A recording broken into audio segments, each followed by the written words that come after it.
మత్తయి సువార్త 4వ అధ్యాయం.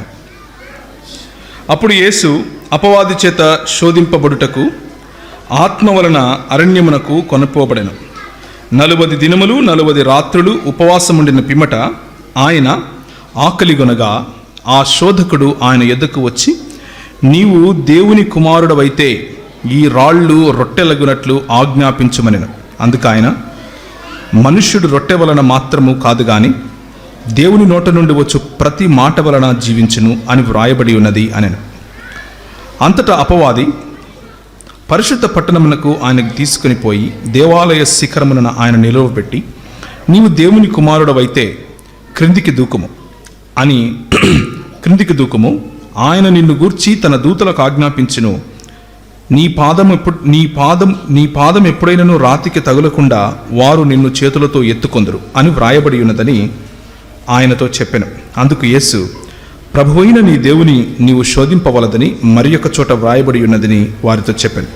మరలా అపవాది మిగుల ఎత్తైన ఒక కొండ మీదికి ఆయనను తోడుకొని పోయి ఈ లోక రాజ్యములన్నిటినీ వాటి మహిమను ఆయనకు చూపించి, నీవు సాగిలపడి నాకు నమస్కారం చేసిన ఎడల వీటన్నిటినీ నీకిచ్చేదనని ఆయనతో చెప్పగా, యేసు వాడితో, సాతానా పొమ్ము, ప్రభువైన నీ దేవునికి మ్రొక్కి ఆయనను మాత్రము సేవింపవలెను అని వ్రాయబడి ఉన్నదని.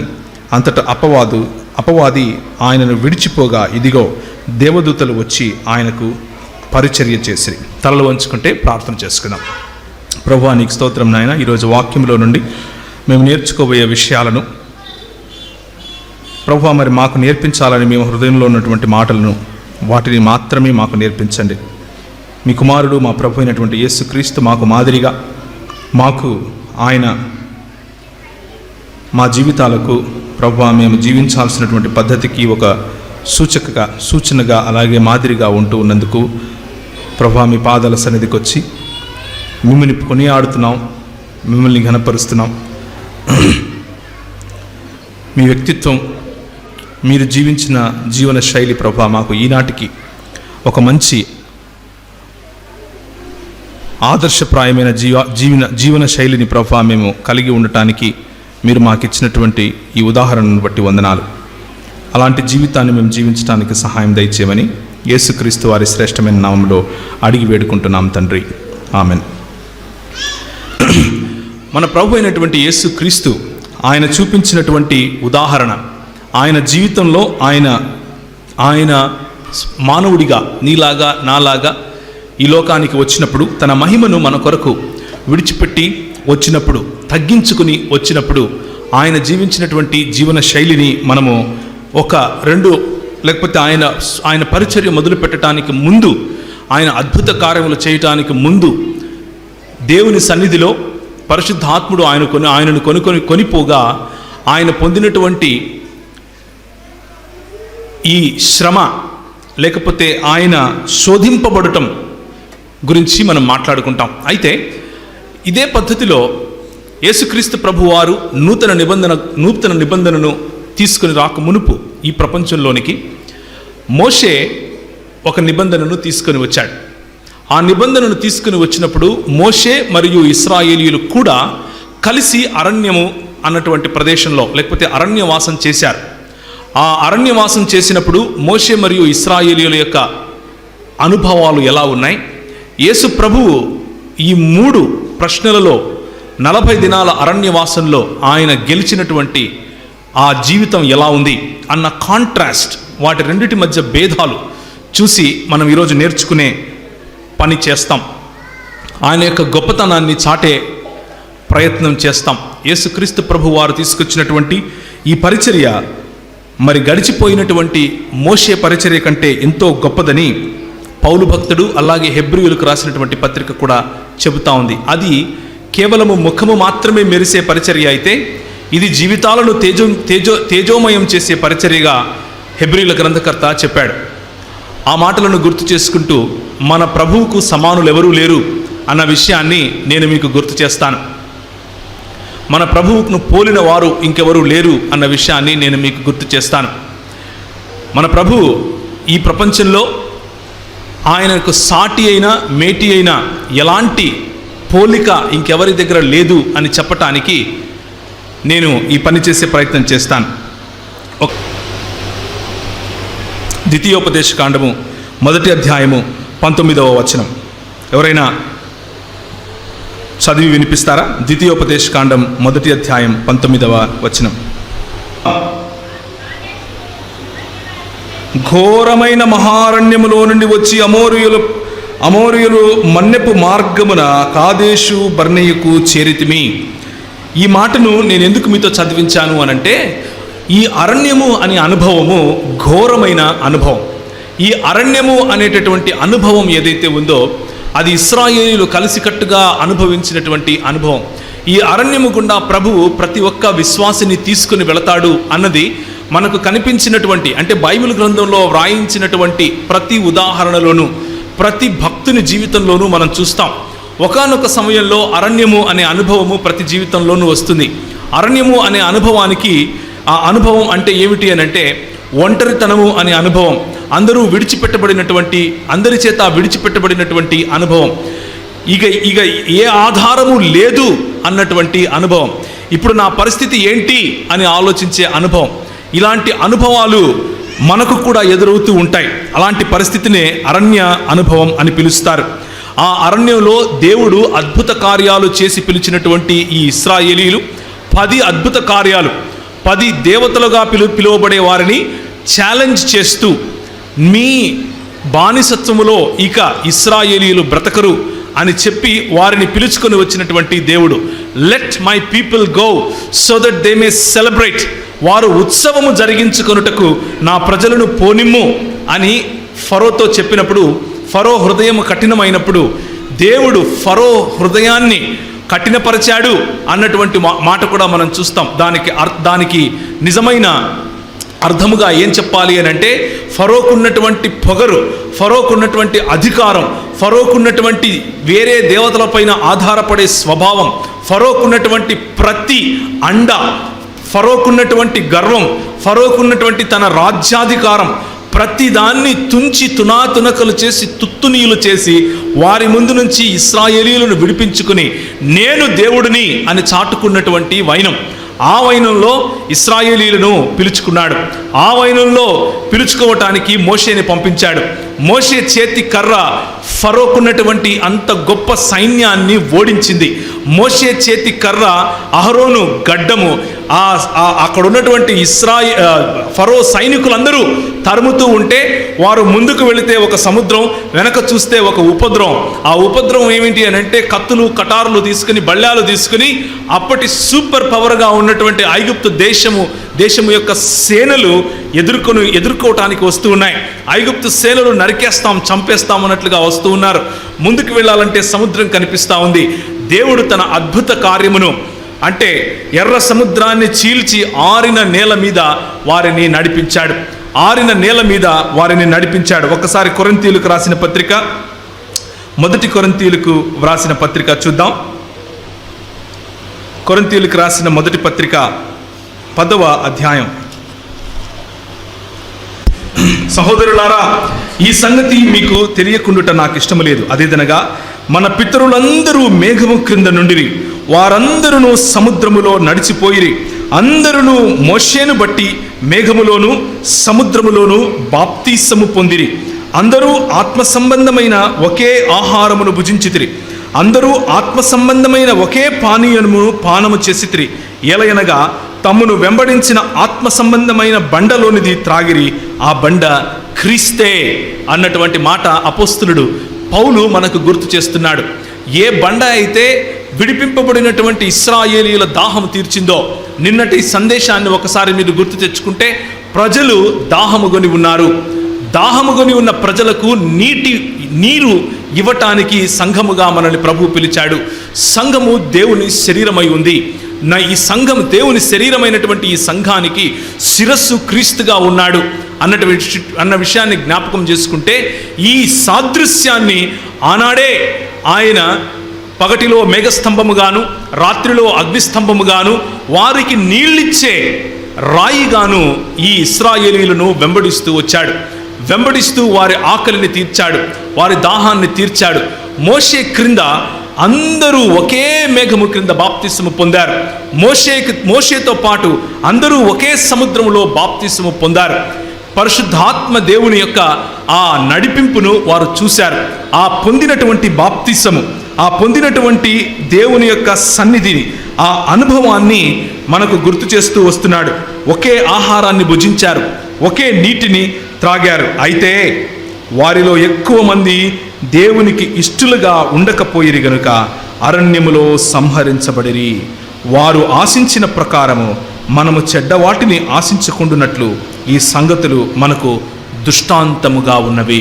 అంటే జరిగిపోయిన వాటిని చూసి నేర్చుకోలేని సమాజం ఏదైనా ఉంటే ఆ సమాజము జరిగిపోయిన తప్పులనే తిరిగి చేస్తుంది అన్న విషయాన్ని గుర్తు చేయటం కోసం, మరి జరిగిపోయిన విషయాల్లో మీరు నేర్చుకోవాల్సినటివి ఇవి అని నేర్పించటానికి, మీ పితరులు చేసిన తప్పులు ఇవి అని నేర్పించటానికి, మీ పితరులు ఇక్కడిక్కడ ఫలానా చోట దేవునికి విరోధముగా జీవించారు, దేవునికి విరోధముగా జీవించటం కారణంగా వారు బాప్తిస్మము పొందినప్పటికీ, వారు మోషే అనేటటువంటి నిబంధనలో ఉన్నప్పటికీ వారు తప్పిపోయారు, వారు నశించిపోయారు, వారు సంహరించబడ్డారు, సంపూర్ణ విశ్రాంతిలో ప్రవేశించలేకపోయారు అన్న విషయాన్ని జ్ఞాపకం చేయటం కోసం ఈరోజు మరి యేసుక్రీస్తు ప్రభు వారు పొందినటువంటి ఆ శోధన, యేసుక్రీస్తు ప్రభు వారు పొందినటువంటి శోధనను మన పితరులు అదే శోధనను పొందినప్పుడు ఎలా ప్రతిస్పందించారు, వారి ప్రతిస్పందనలో జయం కలిగిందా, వారికి జయం కలగలేదా అన్నటువంటి విషయాన్ని మనం ఈరోజు చూసే ప్రయత్నం చేస్తాం. తద్వారా మన ప్రభు అయిన యేసుక్రీస్తుకు ఉన్నటువంటి గొప్పతనం, మన ప్రభు అయిన యేసుక్రీస్తు ఆయన ఏ విధంగా ఈ లోకంలో ఉన్నటువంటి లోకాధికారిని గెలిచి మనకు మరణమా ముళ్ళెక్కడా అని ప్రశ్నించి మీరు జయించిన వారికంటే అధికులై ఉన్నారు అని మనల్ని అభిషేకించినటువంటి వైనాన్ని జ్ఞాపకం చేసుకుంటాం.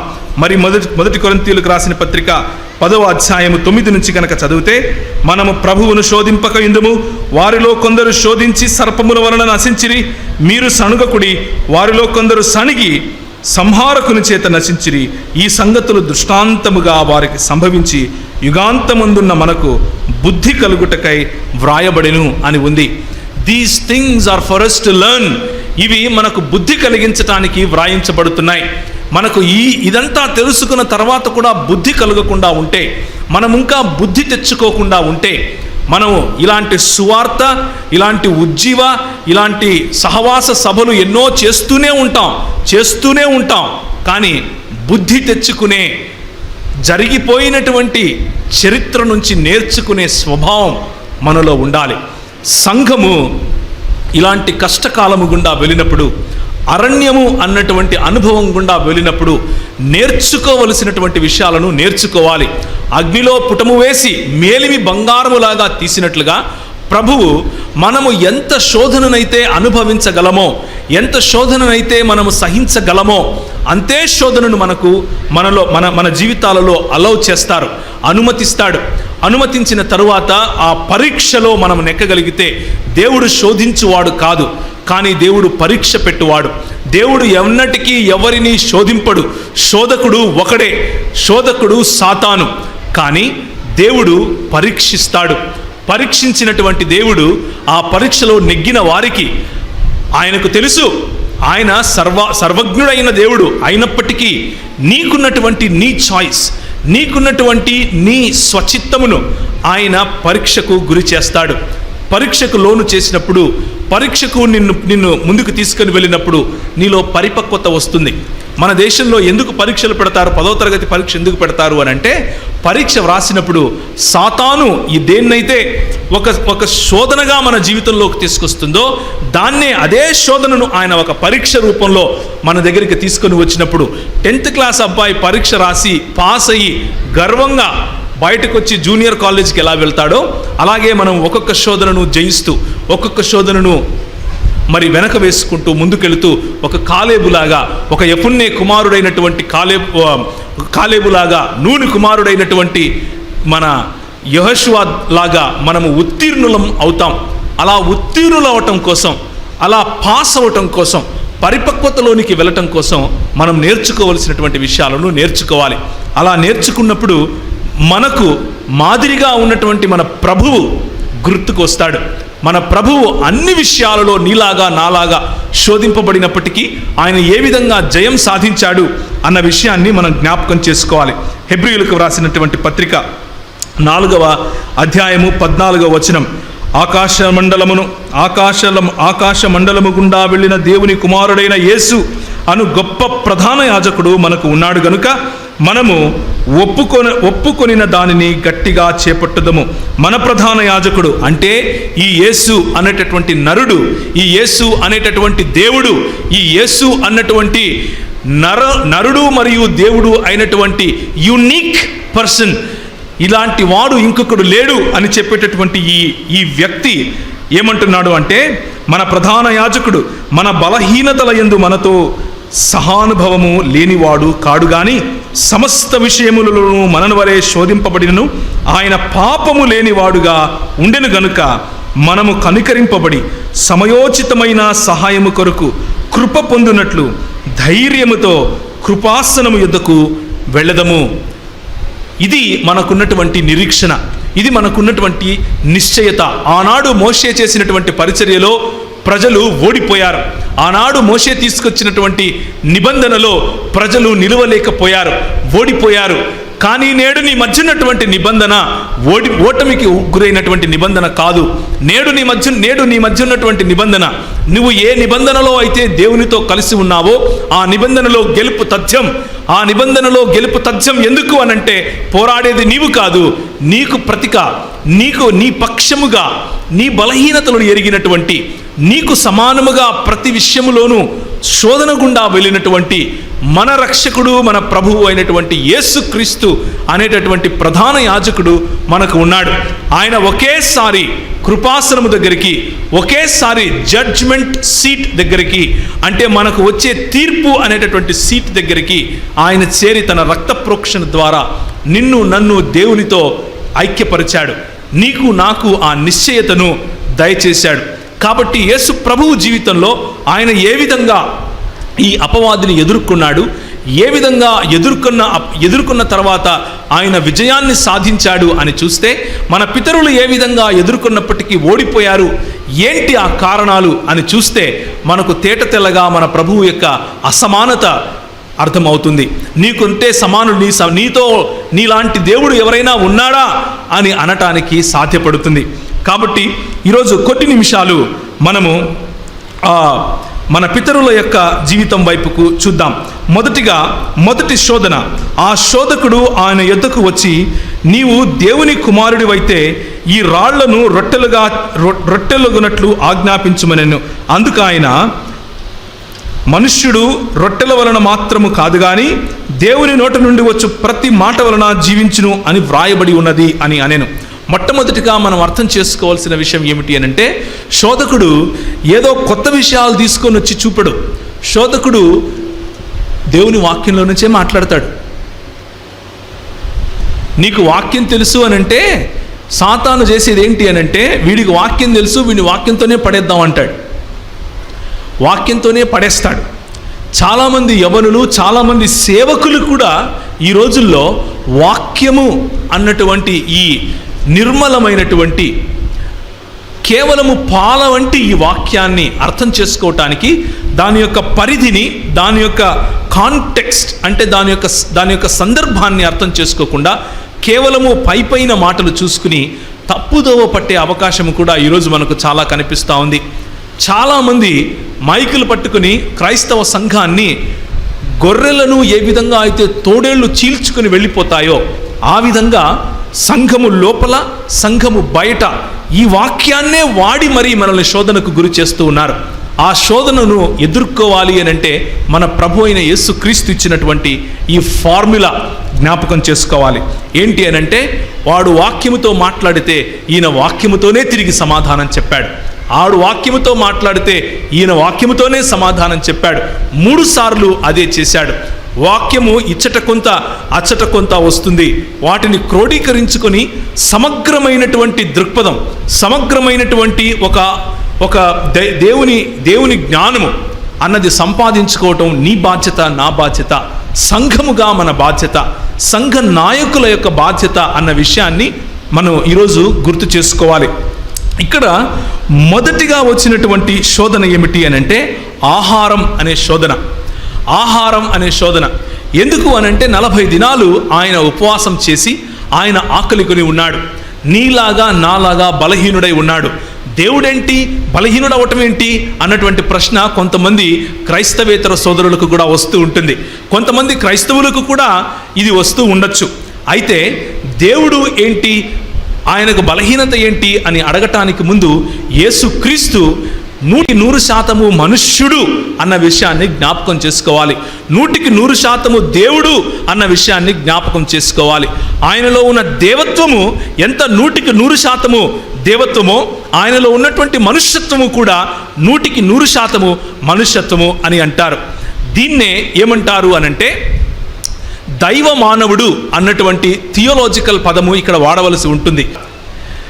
ఈ దేవుడు తన దేవత్వమును తన ఉన్నట్లుగా మనకు చూపిస్తే ఆయన్ను చూసి మనం బ్రతికి ఉండలేము కాబట్టి, చచ్చిపోతాం కాబట్టి ఆయన తన మహిమను తగ్గించుకొని మనకు ఎంతగా అర్థం అవుతుందో, మనము ఎంతగా అవగాహన తీసుకోగలమో అంత అవగాహనలోనికి వచ్చి రక్తమాంసములు నువ్వు నేను ఎలా కలిగి ఉన్నామో అలా ఆయన కూడా తీసుకుని నీలాగా నాలాగా శోధనకు గురి అయ్యాడు. అయితే తేడా ఏమిటి అనంటే నీవు నేను శోధనకు గురి అయితే పడతాం, ఈయన శోధనకు గురి అయితే శోధకుణ్ణి జయిస్తాడు. మన ప్రభు అయిన యేసుక్రీస్తుకు ఉన్నటువంటి శక్తి అది. కాబట్టి ఈయనకున్నటువంటి ఈ బలహీనత, ఆహారం అన్నటువంటి బలహీనత జయించాలి. కాబట్టి పరిశుద్ధాత్మ దేవుడు ఈయనను, ఈ శోధకుడు వస్తాడు, శోధకుడు శోధిస్తాడు, ఆ స్థలము అరణ్యములోనికి నేను తీసుకుని వెళ్ళాలి అని పరిశుద్ధాత్మ దేవుడు ఆయనను తీసుకుని వెళ్ళాడు.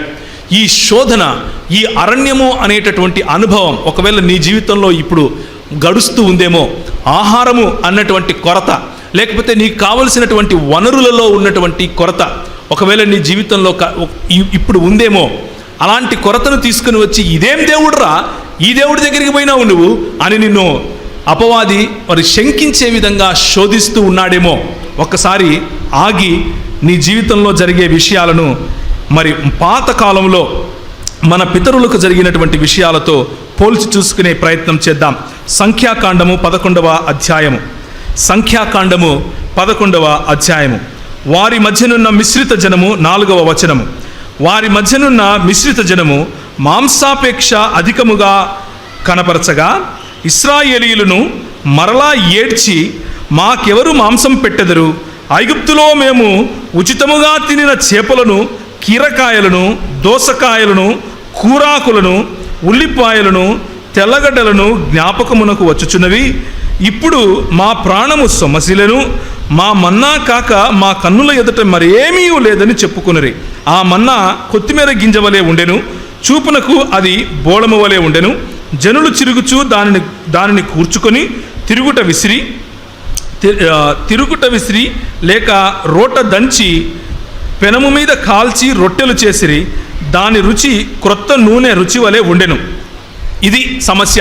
ఏంటి అనంటే మిశ్రిత జనము అంటే ఐగుప్తు దేశంలో ఇశ్రాయేలీయులను పిలిస్తే ఈ ఇశ్రాయేలీయులు ఏం చేశారు అనంటే ఐగుప్తు దేశం నుంచి కొంతమందిని తోడుకొచ్చుకున్నారు. ఒరే నాయనా, నిన్ను నేను పిలిచానురా, నీవు నా కోసం ప్రత్యేకించబడ్డావు, నిన్ను నేను ఒక సంఘముగా ఎక్లీసియాగా చేస్తున్నాను అని అంటే కొంతమంది కాళ్ళు అటు ఒకటి ఇటు ఒకటి ఉంటాయి. ఒక పక్క లోకంలోనూ ఒక పక్క సంఘములోనూ ఉంటాయి. అంటే దృక్పథ రీత్యా మనము ఇంకా సంపూర్ణంగా ఒక ఓడలోనికి రాని వారముగా ఉంటాం. కాబట్టి మిశ్రిత జనాన్ని కూడా వీళ్ళు పోగేసుకొని తెచ్చుకున్నారు. ఈ మిశ్రిత జనము ఏం చేస్తున్నారు అనంటే వీళ్ళలో మొదటి శోధన మొదలు పెడుతున్నారు. ఏంటా శోధన? ఆహారము అనే శోధన. ఆహారము అనే శోధన. వీళ్ళకంట దోసకాయలు, కీరకాయలు, తెల్లగడ్డలు, ఉల్లిపాయలు, మాంసము ఇదంతా ఉచితంగా వచ్చిందంట. ఎక్కడ? ఫరో దగ్గర ఉచితంగా వచ్చిందా? కోరడాలు పట్టుకొని తన్నుతే వచ్చింది. 400 సంవత్సరాలు బానిస బతుకుతే వచ్చింది. వాళ్ళు ఉండటానికి పెద్ద పెద్ద మహళ్ళు కట్టమని, వాళ్ళు చచ్చిపోతే బూడ్చిపెట్టడానికి పెద్ద పెద్ద పిరమిడ్లు కట్టడానికి వీళ్ళ బ్రతుకులు వాడుకున్నారు. వీరిని బానిసలుగా చేసి పీడించారు, హింసించారు. ఆ కొరడాలు గుర్తు రావట్లేదు, వాళ్ళు పెట్టినటువంటి హింసలు గుర్తు రావట్లేదు. వీళ్లకు డబల్ పని పెట్టండి అన్నటువంటి మాటలు గుర్తు రావట్లేదు. ఏం గుర్తొస్తుంది? ఉల్లిపాయ గుర్తొస్తుంది, తెల్లగడ్డలు గుర్తొస్తున్నాయి, చేపలు గుర్తొస్తున్నాయి, మాంసం గుర్తొస్తుంది, అల్లం వెల్లుల్లి గుర్తొస్తున్నాయి వీళ్ళకి. ఇదే క్రైస్తవుల ఈనాటికి ఇదే సమస్య. దేవుడు ఇచ్చిన దాన్ని మరిచి ఇంకా కావాలి, ఇంకా కావాలి, ఇంకా కావాలి అన్నటువంటి మిశ్రిత జన సమూహంలో ఉన్న ఆలోచనలు మనలో ఉంటాయి. మన ప్రభువు ఈ ఆహారము అనేటటువంటి ఈ చిన్న శోధనను ఆయన జయించాడు. కానీ మన పితరులు ఆ శోధనలో పడ్డారు. ఆ శోధనలో పడటం ద్వారా వాళ్ళు చేయాల్సిందల్లా ఏమీ లేదు. వాళ్ళకంట చెప్పులు అరిగిపోలేదంట. వాళ్ళకంట ఆ 40 సంవత్సరాలు వాళ్ళు నడుస్తూ ఉన్నప్పుడు చెప్పులు అరిగిపోలేదు, వారేసుకున్న బట్టలు చిరగలేదు. అంటే ఎలాంటి వనరులు దేవుడు ఇచ్చి ఉంటాడంటారు? ఎంత సంరక్షణ వాళ్ళకి ఇచ్చి ఉంటాడంటారు? అవన్నీ గుర్తు రావట్లేదు. ఏం గుర్తొస్తున్నాయి?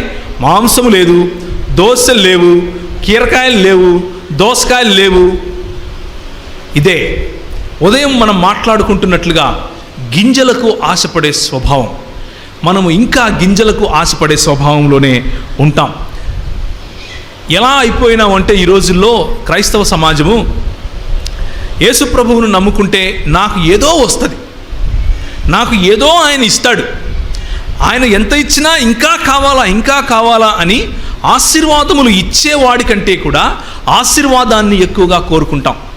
ఆశీర్వాదములు ఇచ్చేవాడి సన్నిధి ఉంది, ఆ బండ వాళ్ళ దగ్గర ఉంది, కావలసినప్పుడు నీళ్లు ఇస్తున్నాడు.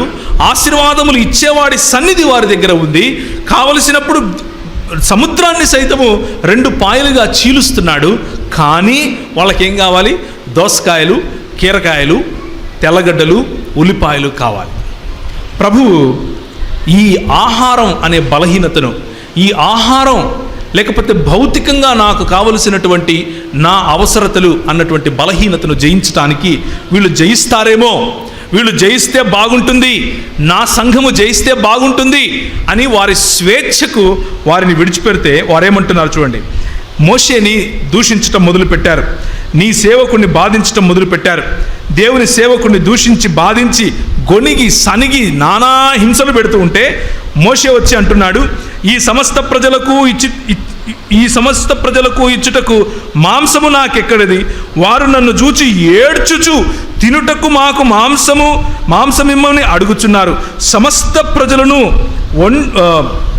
ఒంటిగా మోయ నా వలన కాదు, అది నేను భరింపలేని భారము. నీవు నాకిట్లా చేయదలిచిన ఎడల నన్ను చంపుము అంటున్నాడు. అంటే చివరికి మన నాయకులు ఆత్మహత్య చేసుకునేట్లుగా మనం వాళ్ళని సతాయిస్తాం. నేను చచ్చిపోతే బాగుండేది దేవా అనుకునేట్లుగా మన నాయకులను బాధించటం ఈరోజు డిమాండింగ్ క్రిస్టియానిటీ అయిపోయింది. క్రైస్తవ్యం ఈరోజు సేమ్ టు సేమ్, నిజానికి షేమ్ టు షేమ్. ఇదే పరిస్థితి. నాకు ఇంకా రాలేదు, నాకు ఇంకా కాలేదు, నాకు ఇది లేదే, నాకు ఇది లేదే, నాకు ఇది లేదే, నా కొడుకు పాస్ కాకపోతే సేవకన్నా ప్రార్థన చేయలేదు అనే పరిస్థితికి దిగజారం. నా బిడ్డకు పెళ్లి కావట్లేదు అని అంటే పాస్టర్దే తప్పు అనే పరిస్థితికి దిగజారం. అలాంటి పరిస్థితుల్లో నాయకులు ప్రభు దగ్గరికి వెళ్ళి నన్ను చంపేయి ప్రభు అంటున్నాడు. మీకు ఒక సలహా ఇస్తాను ఈరోజు, ఆఫ్ ద టాపిక్, మనం ఎన్నుకున్నటువంటి సబ్జెక్టుకు కొంచెం పక్కగా.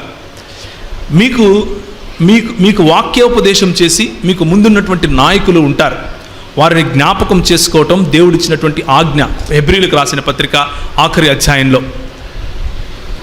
అలాగే ఇప్పుడు మీకు వాక్యోపదేశం చేస్తున్నటువంటి సేవకులు, ఇప్పుడు మీకు నాయకులుగా ఉంటున్నటువంటి సేవకులు, వారిని జ్ఞాపకం చేసుకోండి. మీరు అనుకుంటున్నట్లుగా వారు భోగభాగ్యాలను అనుసరించే లేకపోతే ఏదేదో అనుకుంటూ ఉంటారు. నిజానికి వారు ఒంటరి వారు. నిజానికి వారిపైన కొంచెం దయ చూపించండి. నిజానికి వారి దగ్గరికి వాళ్ళు 100 మందిలో ఉన్నప్పటికీ 1000 మందిలో ఉన్నప్పటికీ ఒంటరితనాన్ని అనుభవిస్తూ ఉంటారు.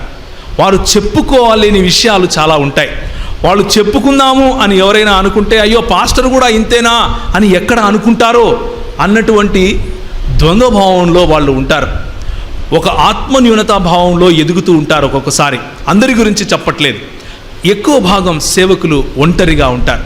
ఎక్కువ భాగం సేవకులకు ఒక మనసు విప్పి మాట్లాడుకోవటానికి ఫ్రెండ్ దొరకడు. అందరూ విశ్వాసులే దొరుకుతారు. అయ్యా నా కోసం ప్రార్థన చేయి, నాకు ఇది కావాలా, అయ్యా నా కోసం ప్రార్థన చేయి ఇది. ఎందుకంటే ఎక్స్పెక్టేషన్స్ పెరిగిపోతాయి. ఆయన కూడా మనిషి అని మర్చిపోతారు. ఎక్స్పెక్టేషన్స్ ఎంత పెరిగిపోతాయి అని అంటే, ఆయన నడిచేస్తే ఇంకా దేవుడే వచ్చాడు అన్నట్లుగా వీళ్ళు ఫీల్ అయిపోయి ఆయన మీద ప్రెషర్ పెట్టి ఆయన ఇంకా కృంగిపోయే విధంగా చేస్తూ ఉంటారు. నేను మీకు ఇచ్చే సలహా ఏంటి అని అంటే, మీ సేవకుడిని అలా బాధ పెట్టకండి. మీ సేవకుడికి ఆయన ప్రార్థనలు మీకెంత అవసరమో మీ ప్రార్థనలు ఆయనకు అంతే అవసరం. ఆయన సహవాసం మీకెంత అవసరమో మీ సహవాసం ఆయనకు అంతే అవసరం. ఆయనకు తోడుగా నిలబడాల్సిన పని మీది. ఆయనను ప్రోత్సహించాల్సిన పని మీది. ఆయనను ఎంతసేపు డిమాండింగ్ క్రిస్టియానిటీలో ఉంటూ ఆయనను తొక్కి పట్టకుండా వీలైనంత వరకు స్నేహం చేసే ప్రయత్నం చేయండి. ఒకవేళ మీరు వయసులో చిన్నవారు కాబట్టి స్నేహం చేయలేరు అని అనుకుంటే, మీరు ఎవరైతే సమాన వయస్కులు ఉన్నారో వారు స్నేహం చేసే ప్రయత్నం చేయండి. సేవకులు లేకపోతే లోపలే ఉన్నటువంటి ఆ అగ్ని, లోపలే ఉన్నటువంటి ఆ ప్రెషర్, లోపలే ఉన్నటువంటి ఆ ఒత్తిడి చివరకు దేవుని దగ్గరకు వచ్చి నేను చచ్చినా బాగుండు ప్రభువా అని అడిగే పరిస్థితికి వస్తుంది. దయచేసి జ్ఞాపకం చేసుకోండి. 1 నెల దినముల వరకు ఇది జరిగిన తర్వాత ప్రభువు ఈ మాట అంటున్నాడు. అప్పుడు యెహోవా మోషేతో ఇట్లనెను, ఇనులకు పెద్దలనియు అధిపతులనియు నీవెరిగిన ఇశ్రాయేలు పెద్దలలో నుండి 70 మంది మనుషులను నా యొద్దకు పోగు చేసి ప్రత్యక్ష గుడారమునకు వారిని తోడుకొని రమ్ము. అక్కడ వారు నీతో కూడా నిలిచి ఉండవలెను. నేను దిగి అక్కడ నీతో మాట్లాడేదను, మరియు నీ మీద వచ్చిన ఆత్మలో పాలు వారి మీద ఉంచెదను. ఈ జనుల భారము నీవు ఒంటరిగా మోయకుండునట్లు వారు దానిలో ఒక పాలు నీతో కూడా భరింపవలెను. నీవు జనులను చూచి ఇట్లనుము, మిమ్మును మీరు రేపటికి పరిశుద్ధపరచుకొనుడి. మీరు మాంసము తిందురు. యెహోవా వినునట్లు ఏడ్చి మాకు ఎవరు మాంసము పెట్టుదురు? ఐగుప్తులో మాకు బాగా జరిగిందే అని మీరు చెప్పుకున్నారు కదా. యెహోవా మీకు మాంసం ఇచ్చును, మీరు తింటారు. 1 దినం కాదు, 2 దినాలు కాదు, 5 దినాలు కాదు, 10 దినాలు కాదు, 20 దినాలు కూడా కాదు, 1 నెల దినములు. అనగా అది మీ నోట్లో పెడితే ముక్కులేకి వస్తుంది. ఏమంటాం చూడ అక్కడ, మీకు అసహ్యం పుడుతుంది. మీ నాసికా రంధ్రాల్లో నుండి వచ్చి మీకు అసహ్యము పుట్టినంత వరకు దానిని తిందురు. ఎలయనగా మీరు మీ మధ్యనున్న యెహోవాను నిర్లక్ష్యము చేసి ఆయన సన్నిధిని ఏడ్చి ఐగుప్తులో నుండి ఎందుకు వచ్చితిమి అని అనుకున్నారు. ఇది గొనుగుడు కార్యక్రమం, సనుగుడు కార్యక్రమం అంటారు కదా, దానికి వచ్చే పర్యవసానం. ఈ గొనుగుడు కార్యక్రమాలకు నాకు ఇది కావాలి, నాకు అది కావాలి, నాకు ఇది ఇయ్యలేదు, నాకు అది ఇయ్యలేదు, వా పక్కింటోనికి ఉందే నాకు లేదే, పక్కింటో వాడు కారు కొన్నాడు నా దగ్గర లేదే, వాడు ఇదే ఉంటుంది కొంతమందికి. ఏంటి, what are we trying to do? Compare చేసుకోవటం, పోల్చి చెప్పుకోవటం. తల్లిదండ్రులకు అదొక సంతోషం పిల్లలంటే, అది పర్వాలేదు. కానీ నీలో జరిగినటువంటి గొప్ప, నీకు ప్రభువు ఇచ్చినటువంటి ఆశీర్వాదం చెప్పడంలో ఇబ్బంది లేదు. కానీ అవతలి వాడికంటే నన్ను ఎక్కువగా ఆశీర్వదించాడు అని చెప్పుకోవటం, అవతలి వాడికంటే నేను గొప్ప అని చెప్పుకోవటం, అవతలి వ్యక్తి కంటే నేను మేలు అని చెప్పుకోవటం. తస్మాత్ జాగ్రత్త. ప్రభువు హెచ్చరిస్తున్నాడు. మీకు ఎంత ఆశీర్వాదం ఇస్తాను అని అంటే, మీరు ఆశీర్వాదం కావాలి, నాకు ఇది లేదు అంటున్నారు కదా. ఎంత ఇస్తానంటే నోట్లో పెట్టుకుంటే ముక్కులేకి వస్తుంది అంటున్నాడు. అది మన బ్రతుకవుతుంది. కానీ మన ప్రభువు ఇదే ఆహారం అనేటటువంటి శోధన మన ప్రభు దగ్గరికి ఎవరు తీసుకొచ్చారు? మత్తయి సువార్త 4వ అధ్యాయంలో మనం చదివాం. శోధకుడు వచ్చి, నీవు దేవుని కుమారుడు అయితే ఈ రాళ్లను రొట్టెలగునట్లు ఆజ్ఞాపించమని ఆహారము అనే శోధనను తీసుకొని వచ్చాడు. ఆయన బలహీనుడిగా ఉన్నప్పుడు ఆహారము అనే శోధనను తీసుకొచ్చాడు. వీళ్లకు బలహీనులుగా ఉన్నారా? చెప్పులు అరగలేదు, బట్టలు జిరగలేదు, వీళ్ళు విత్తక్కర్లేదు, కోయక్కర్లేదు, వండుకో అక్కర్లేదు. ఏం చేయాలి? అని నోరు తెరిచి పండుకుంటే పొద్దునికి మన్నా పడుతుంది. ఇది వీళ్ళ పరిస్థితి. వీళ్ళు ఏం చేశారంట? వీళ్ళు తినడం, తాగడం, ఆడుకోవడానికి లేయడం, ఇది వీళ్ళ పరిస్థితి. అంటే బాగా బలిసున్నారు అని అర్థం. అలాంటి సమయంలో వీళ్ళకి ఏం గుర్తొస్తుంది? కీరకాయలు, దోసకాయలు, ఉల్లిపాయలు, తెల్లగడ్డలు, మాంసము ఇస్తా. ఎంత ఇస్తానంటే నోట్లో పెట్టుకుంటే ముక్కులేకొస్తుంది అని ప్రభు చెప్తున్నాడు. కానీ మన ప్రభువు యొక్క ఉదాహరణ చూడండి. ఆయన బలహీనుడిగా ఉన్నాడు. 40 దినాలు ఆయన ఉపవాసంలో ఉన్నాడు. 40 దినాలు భోజన పానీయాలు లేకుండా మృగములతో ఉన్నాడు. మార్కు సువార్త ఒకసారి తీస్తారా? మార్కు సువార్త 1వ అధ్యాయము. వెంటనే పరిశుద్ధాత్మ ఆయనను అరణ్యములోనికి త్రోసుకొని పోయెను. 12వ వచనం. ఆయన సాతాను చేత శోధింపబడుచు అరణ్యములో 40 దినములు అడవి మృగములతో కూడా ఉండెను అని ఉంది. ఎవరితో ఉన్నాడు? సర్వాన్ని సృష్టించినటువంటి దేవుడు, సర్వ సృష్టికి కారణభూతుడైనటువంటి వాడు, ఈ సకల సృష్టిలోనూ చరాచర జీవుల మధ్య ఆయన సంచరించగల, ఆయన సర్వవ్యాపి అయినటువంటి ఈ దేవుడు మృగములతో ఉన్నాడంట. అంటే కుక్కలతో, అక్కడ ఉన్నటువంటి అరణ్య మృగాలు, వాటితో ఉన్నాడు. ఎందుకు ఆయన అది ఎన్నుకున్నాడు? ఎందుకు ఈ అరణ్యవాసం ఆయన చేశాడు? నీకోసం, నా కోసం. నీవు నేను శోధింపబడి గెలవలేము. ఆయన శోధింపబడి గెలుస్తాడు. ఆయన యొక్క గెలుపులో మనము గెలిచిన వారికంటే అధికులం అవుతాం అన్న ఒకే ఒక్క కారణం చేత ఆయన దీన్ని ఎన్నుకున్నాడు. భోజనం లేకపోతే ఆహారం అన్నటువంటి ఈ శోధనను ఆయన జయించాడు. ఎలా జయించాడు? తిరిగి దేవుని వాక్యముతోనే తిప్పికొట్టాడు. మనుష్యుడు రొట్టెల వలన మాత్రము కాదు కానీ దేవుని నోట నుండి వచ్చు ప్రతి మాట వలన జీవించును అని తిరిగి సవాలు విసురుతున్నాడు. నీకేం తెలుసు? నువ్వు వచ్చి నా దగ్గరికి వాక్యం మాట్లాడుతున్నావు. నేనెవరో తెలుసా? ఆది యందు ఏ వాక్యం ఉండెనో, ఆది యందు ఏ వాక్యము దేవుని యొద్ద ఉండెనో, ఆది యందు ఏ వాక్యము దేవుడై ఉండెనో, ఆ వాక్యాన్ని నేను నా దగ్గరకు వచ్చి నా మాటలో చెప్తున్నావా? పోరా అన్నాడు. ప్రభు యోబును ఇలా విసిరేసి సాతాను ముందు టచ్ చేసి చూడు అన్నాడు. యోబు కష్టంలో కూడా ప్రభువుకు నమ్మకంగా నిలబడ్డాడు. ఈరోజు మన ముందున్నటువంటి సవాలు ఏమిటి అని అంటే, సంఘానికి నిన్ను దేవుడు ఇలా విసిరివేయగలడా? నిన్ను విసిరివేసి సాతానుతో ఛాలెంజ్ చేయగలడా? ఛాలెంజ్ చేస్తే నువ్వు నిలబడగలవా? బహుశా నేను ఈరోజు ఉన్నటువంటి పరిస్థితిలో నేను ఇంకా రెడీ కాదేమో, కానీ మనము, దేవుని సంఘము అనేటటువంటి మనము ఇప్పటికీ రెడీనే. అలా ఉండగలగాలి. ఎందుకు అనంటే, మనము ఇండివిజువల్గా వీక్ అవ్వచ్చు, వ్యక్తిగతంగా బలహీనులం అవ్వచ్చు, కానీ సామూహికంగా, సంఘపరంగా మనము సమిష్టిగా ఉంటే మనము బలవంతులం. ఆ బలము సాతానుడు, ఆ బలము నుండి మనల్ని వేరు చేయలేడు. కాబట్టి 1 నెల దినముల వరకు, అనగా అది మీ నాసికారంధ్రములలో నుండి వచ్చి మీకు అసహ్యము పుట్టు వరకు దానిని తిందురు అని చెప్పాడు. అదే జరిగింది. ఆ తర్వాత మోషే వాళ్ళ మధ్య కొన్ని పూరేళ్లను పడేస్తాడు.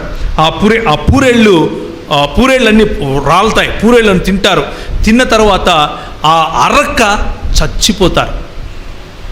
తిన్నది అరక్క చచ్చిపోతారు. చూడండి, వాక్యము ఎంత స్పష్టంగా మనకు చెబుతా ఉందో. ఆశీర్వాదము మాత్రమే నాకు కావాలి, ఆశీర్వాదం ఇచ్చేవాడి కంటే నాకు ఆశీర్వాదమే ప్రాముఖ్యం అని అనుకుంటే ఆ ఆశీర్వాదము మనల్ని చంపుతుంది. ఆ ఆశీర్వాదము మనల్ని చివరికి నిర్వీర్యులుగా చేస్తుంది. ఆ ప్రాంతానికి హిబ్రోత్ హత్తావా అని పేరు పెట్టారు. చూడండి 34వ వచనం. మాంసాపేక్ష గల వారిని జనులు అక్కడ పాతిపెట్టినందున ఆ స్థలమునకు హిబ్రోతు హత్తావా అను పేరు పెట్టబడిన. హిబ్రోతు హత్తావా అంటే అర్థం ఏమిటంటే దురాశ గల వాళ్ళ సమాధులు అని. దురాశ గల వాళ్ళ సమాధులు. హిబ్రోత్ అనేటటువంటి ఈ అరణ్య అనుభవం, మన ప్రభువు అదే అనుభవం గుండా వెళ్ళాడు. నీకోసం, నా కోసం అదే అనుభవం గుండా వెళ్ళి మన పితరులు చచ్చినట్లుగా, మన పితరులు బలహీనతలో చచ్చిపోయినట్లుగా ఆయన అలా ఓడిపోకుండా మన కోసం గెలిచాడు. గెలిచి నూతన నిబంధనలోకి నిన్ను నన్ను ఆహ్వానిస్తున్నాడు. ఆనాడు మోషే దగ్గర మోషేతో వారు మేఘములో బాప్తిసం పొందారు, వారు నీటిలో బాప్తిసం పొందారు. ఆనాడు పరిశుద్ధాత్మ దేవుడు వారిని నడిపించాడు. నేడు మిమ్మల్ని పరిశుద్ధాత్మ దేవుడు స్వయంగా అగ్నిలోను బాప్తిసం ఇవ్వటానికి సిద్ధం. ఆయన బాప్తిసం ఇచ్చినప్పుడు ఆయన యొక్క సర్వాంగ కవచమును ధరించుకున్నప్పుడు, ఆయన యొక్క యుద్ధ సైనికుడిగా యుద్ధ సన్నద్ధుడివై జీవించే సమయంలో నువ్వు తప్పక విజయాన్ని సాధిస్తావు. ఒకరోజు నువ్వు ఓడిపోవచ్చు, 2 రోజులు నువ్వు ఓడిపోవచ్చు, నీలో బలహీనత పాపం వైపుకు నిన్ను లాగొచ్చు. కానీ నువ్వు నిలబడగలిగితే, కానీ నువ్వు ప్రభువైన యేసుక్రీస్తు తీసుకున్నటువంటి మార్గం వాక్యముతోనే జీవిస్తాను, వాక్యము అన్నటువంటి మాటల ఆ నియమాలను ఆధారంగా చేసుకుని నేను జీవిస్తాను అని నిర్ణయించుకుంటే గెలుపు నీదే. 2వ అరణ్య అనుభవం, నీవు దేవుని కుమారుడవైతే క్రిందికి దూకుము అని ఆయన నిన్ను గూర్చి తన దూతలకు ఆజ్ఞాపించి, నీ పాదం ఎప్పుడైనాను రాతికి తగలకుండా వారు నిన్ను చేతులతో పట్టుకుంటారు అని వ్రాయబడింది కదా అని ఆయనతో చెబుతున్నాడు. మొదటి శోధన ఆహారం, 2వ శోధన ఆధారం.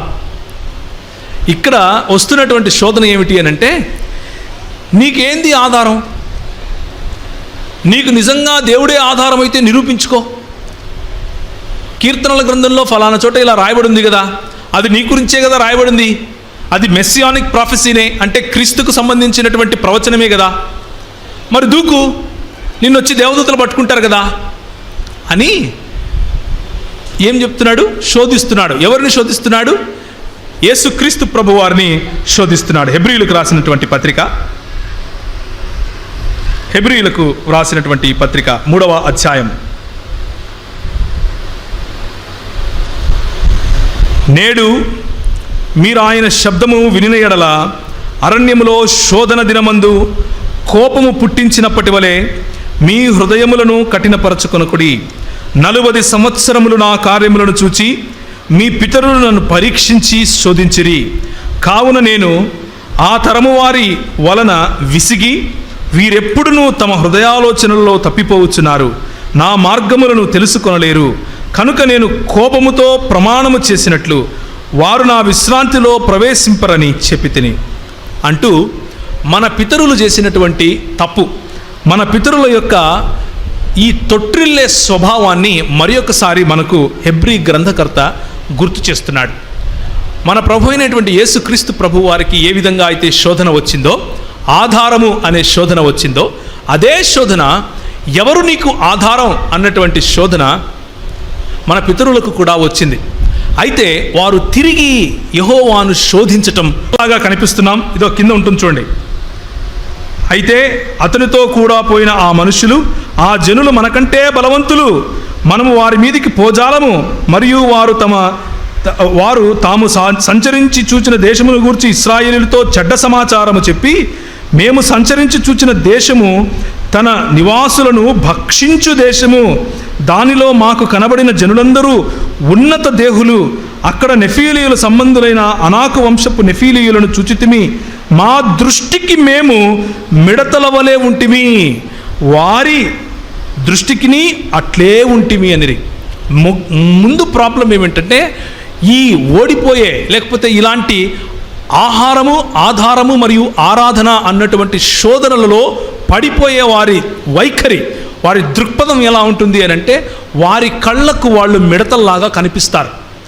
ఆత్మన్యూనతా భావం, మనలో ఉన్నటువంటి యేసుక్రీస్తు శక్తిని గ్రహించుకోలేనటువంటి పరిస్థితి, మన దేవుడు ఎవరై ఉన్నారు అన్నటువంటి ఆ సత్యాన్ని గ్రహించలేని పరిస్థితి.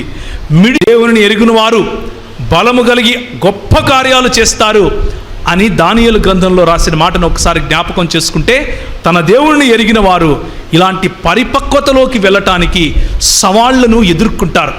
సవాళ్లను తీసుకుని దాంట్లో ఒక పాజిటివ్, దాంట్లో ఒక సకారాత్మకమైనటువంటి వైఖరిని కలిగి ఉంటారు. వీడు పెద్దగా ఉన్నాడా, వీడిని కొట్టి తీరాలి అని ఆలోచిస్తారు. ఈ శోధన నేను జయించలేనిదా, జయించి తీరతాను అని నిర్ణయించుకుంటారు. ఇది యెఫున్నె కుమారుడైనటువంటి కాలేబు చెప్పినటువంటి మాట. అదే తర్వాత నూను కుమారుడైనటువంటి యెహోషువ కూడా ఇదే మాట చెబుతాడు. యెహోషువ గ్రంథంలో ఇదే కాలేబుకు దేవుడిచ్చే ఒక కితాబు, దేవుడిచ్చే ఒక అవార్డు ఏంటో తెలుసా? యెఫున్నె కుమారుడైనటువంటి కాలేబు నా ముందు నిండు మనస్సుతో నన్ను అనుసరించాడు, యథార్థ హృదయంతో నన్ను అనుసరించాడు. కాబట్టి ఈయనకు భేదము కలిగినటువంటి క్రైస్తవ జీవితాలలో ఉండే వైఖరి, చిన్న చిన్న గింజలకు, కీరకాయలకు, దోసకాయలకు పడిపోకుండా, దేవుణ్ణి శంకించి దేవుణ్ణి శోధించే మార్గంలోనికి వెళ్లకుండా, నిజమైన ఆరాధన నా జీవన శైలి, నిజమైన ఆరాధన నేను జీవించే నా జీవితం, కేవలము ఆదివారం వచ్చి పాడే పాటలు కాదు, కేవలము ఒకరోజు వచ్చి ప్రజలకు ప్రైజ్ ద లార్డ్ చెప్పటం కాదు, నా జీవితమే నీకు ఆరాధనగా సమర్పిస్తాను, నా వైఖరి ఆరాధన వైఖరితో నేను జీవిస్తాను అని నిశ్చయించుకునే క్రైస్తవులకు ఉజ్జీవం తప్పకుండా ఉంటుంది. మంట ఆరని మంటలాగా ఉంటుంది. మీరు కాలు పెట్టిన చోట సుభిక్షంగా ఉంటారు. మీరు పట్టిన నేల బంగారం అవుతుంది. మీరు కోరుకున్న ఆత్మీయ వరములు ప్రభు మీకు ఇస్తాడు. ఇది తథ్యం. ఇలా జరిగి తీరుతుంది. కావలసిందేమిటి అనంటే భౌతిక వనరులపైన మీకున్న దృష్టిని మరల్చి దేవుని వైపు ఉంచాలి. నా ఆధారం ఎవరు అన్నటువంటి శంక, అన్నటువంటి శోధనను జయించి యేసు ప్రభువును ఆధారంగా చేసుకోవాలి. నా ఆరాధన, నా జీవన శైలి, అది దేవునికి నేను సమర్పిస్తున్నాను అన్న నిబద్ధత కలిగినటువంటి జీవితం, సమర్పణ కలిగినటువంటి జీవితం మనం సమర్పించుకోగలిగితే సంఘము బాగుపడుతుంది. ఇంత గొప్ప ప్రభువు మనకున్నాడు, ఇంత గొప్ప దేవుడు మనకున్నాడు. ఈయనకు సమానులు ఇంకెవరూ లేరు. ఒకసారి మ్యూజిషియన్స్ వస్తే ఈ చిన్న పాట, చిన్న కోరస్, సమానులు ఎవరు ప్రభు అనే పాట మనం పాడుకొని ముగించుకుందాం. ప్రియమైన దేవుని సంఘమా, మీకు ఈ పాట వస్తే మన ప్రభు అయినటువంటి యేసు క్రీస్తును ఘనపరచటానికి, ఆయనను స్తుతించటానికి సమానులు ఎవరు ప్రభు అన్నటువంటి ఈ పాటను పాడి ప్రభువును స్తుతిద్దాం. ఎందుకు అనంటే, నువ్వు నేను ఓడిపోయే పరిస్థితిలో ఉన్నప్పుడు ఆయన నీలాగా నాలాగా సమస్తమైనటువంటి శోధన గుండా వెళ్ళినప్పటికీ, మనలాగా బలహీనతలలోకి వెళ్ళినప్పటికీ ఆయన పాపము చేయలేదు, కానీ సమస్త విషయములలో మనవలే శోధింపబడినను ఆయనను పాపము లేనివాడిగా ఉండెను అని దేవుని వాక్యం చెబుతా ఉంది. కనుక మన ప్రభువు యొక్క ఘనత, ఆయనకు సమానులు ఎవరూ లేరు అన్నటువంటి ఈ పాటను పాడుకుంటూ ముగించుకుందాం.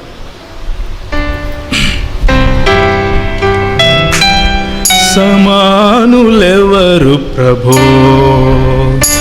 నీ సమానులెవరు ప్రభో, సమానులెవరు ప్రభో, నీ సమానులెవరు ప్రభో, సమస్త మానవ శ్రమానుభవములు,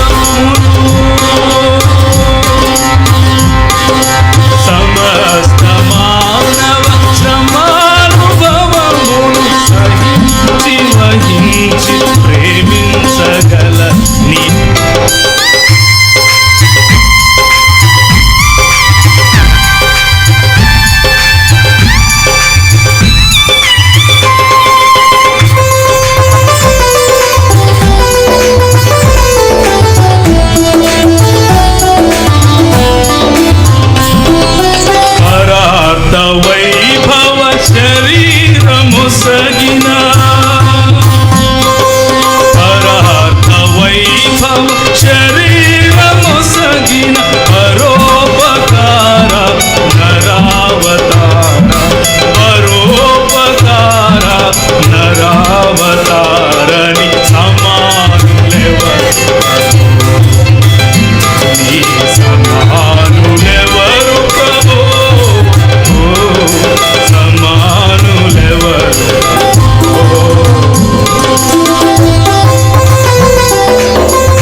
ప్రభు యొక్క ఘనత. ఆయనకు సమానులు ఎవరూ లేరు. ప్రవక్తలు వచ్చారు, గొప్ప గొప్ప భక్తులు వచ్చారు, కానీ అందరూ ఏ భేదము లేదు, పాపము చేసి దేవుడు అనుగ్రహించి మహిమకు దూరమయ్యారు, నువ్వు నేనుతో సహా. కానీ మన ప్రభు పాపాన్ని జయించి మనకు సమానత్వాన్ని దయచేశాడు. పాపాన్ని జయించి మనకు మన శ్రమ అనుభవాలలో, మన అరణ్య అనుభవాలలో ఆయన పాలు పంపులు పొంది మనకు విజయం దయచేశాడు. ఇలాంటి ప్రభువుకు తిరిగి మనం మన జీవితాలను సమర్పించుకుందాం. తలలు వంచుకుంటే ప్రార్థన చేసుకుందాం.